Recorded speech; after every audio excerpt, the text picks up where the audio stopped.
Poker Tournament Diary Number 4. No Limit Hold'em with a $50 bounty.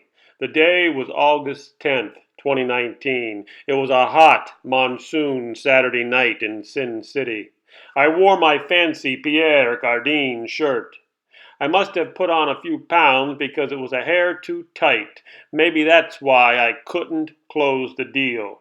You see, the Glengarry leads are only for closers. And tonight they would not be wasted on me. I had on my comfortable old brown loafers. I wore greenish khaki style pants, even though the camera shows them looking bluish for some reason. No belt, no watch, and no rings, and no excess baggage.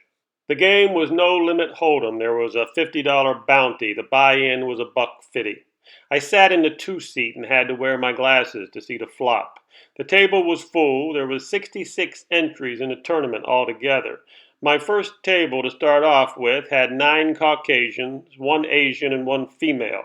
The female eliminated no less than a dozen men. Her backpack was getting pretty darn heavy with Orleans Redbird chips. The cocktail waitresses were a bit arrogant and slightly annoying, but if you had big tits and blonde hair, you might be also.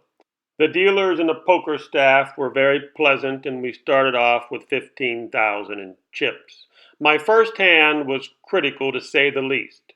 It would decide whether I had a chance to win the tournament or be a Glengarry Glen Ross wannabe. I was in middle position and I picked up King Jack offsuit. Not my favorite hand, but blinds and limits were low and I thought I would see a flop. The flop came pretty well halfway decent. It was a queen, 10, and a rag. I felt cocky, so I bet $1,000 on my open ender. A young gun on my left, who I had already established as a loose, aggressive cowboy, he immediately raised me to 3,000. I thought he was putting a move on me, so I thought about it for about another 3 seconds, and then I went all in. To my surprise, he snap called me. I looked down at his hand. It was Jack 9. And then I was doubly shocked. I thought to myself, how do you call 15,000 all in bet with that draw? I mean, I realized I was in good shape. But remember, it's always better to semi-bluff and be the better. When you have an open-ender on a semi-bluff, it's better to be the better than to be the caller. But I didn't look a gift horse in the mouth. The turn was a blank, and a jack hit the river. We both missed our open-ender, but my king kicker was good. I had doubled up.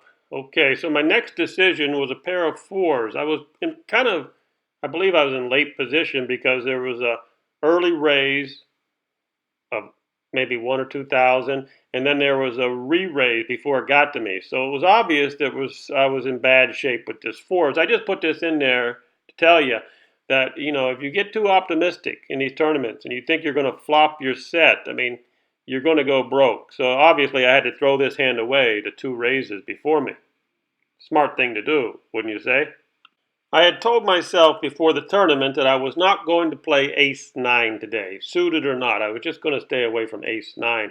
And I did for a couple of times. But then I did pick up ace-9 suited. I don't have a picture of it, but I was in late position, a very late position. And everybody that was calling, it looked like they were kind of weak. So I called with ace-9 suited. The flop came ace-6-7. I did not have a flush draw. And there was some betting going on. There was a little betting, so I called the little bet. And then came an 8 on the turn.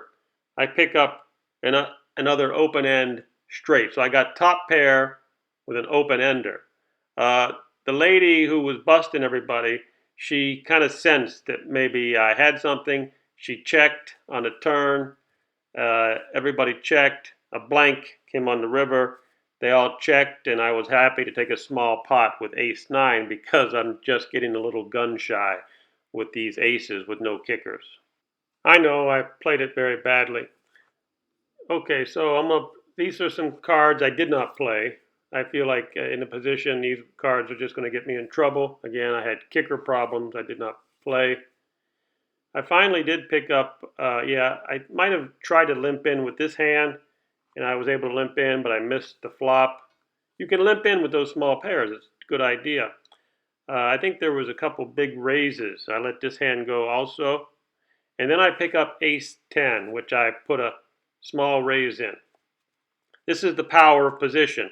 A new girl had just sat down on our table and she had lots of chips. She raised me. She re-raised me up to 4K, I believe. I missed the flop completely and she made a big bet on the flop. I had to let it go. That's the position of power in poker. But sometimes you got to play those hands. The very next hand, I got ace 10 again and missed the flop completely. But the main thing is I did not lose too much money on those hands. So I think I played them relatively well because I did not lose too much money. A lot of people go broke with that hand, going all in. It's kind of stupid. And then I pick up ace king. I had a very tight image on the table. This is what's good about having a very tight image on the table because I raised it pre-flop to 3,000.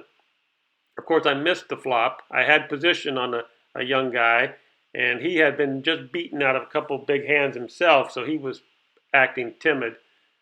For some reason, it was checked on the turn, checked on the river, and I won with my ace king, no pair. So there is an advantage to having a tight image at the table. And of course, I had position on the young guy, and he might have been scared to make a bet on the turn or the river because he thought maybe I was slow playing aces. Anyhow, it's nice when you turn over your ace king and you win with no pair on the river. So then I'll show you some more hands I threw away. I mean, you really have to throw these hands away. You get in so much trouble with hands like this. Jack 3, Jack 4, 10 deuce, the Doyle Brunson. Okay, see that right there? Yeah, my chips to the right there. See, there's 26,000. That was the average chip size at that time. I looked at the board. 26,000 average chip size. So I had a few thousand more. Same thing here. Average chip size in the tournament was 28. I had a few extra thousand. Oh, okay. Then here, I'm throwing these hands away. Average chip size was 30,000 right there. I'm right at average chip size for the tournament, and I'm throwing all these hands away. Again, average chip size for the tournament was 32,000, and I'm throwing this garbage away. Well, here we go. By playing a tight, solid game, I was able to make it down to the last two tables. So I had to move tables. Like I said, there were 66 entries in this tournament. I was moved to the main game. It was kind of exciting. 5 ladies and 5 men, and the ladies had all the chips. It was ladies' night at the Orleans.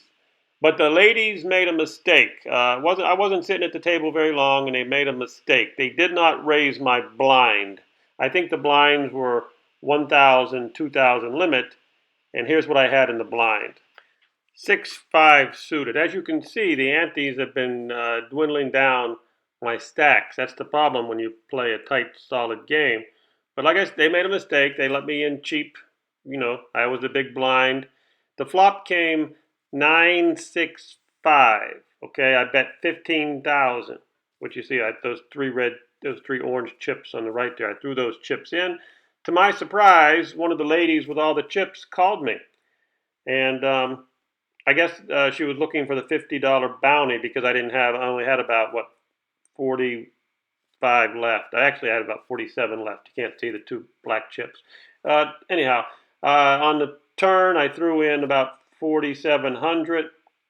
She immediately called. Like I said, she was looking to catch some help and catch a $50 bounty. She had 9-4 offsuit. So she did flop top pair, but no 4 and no 9 came on the river or the turn, and I doubled up.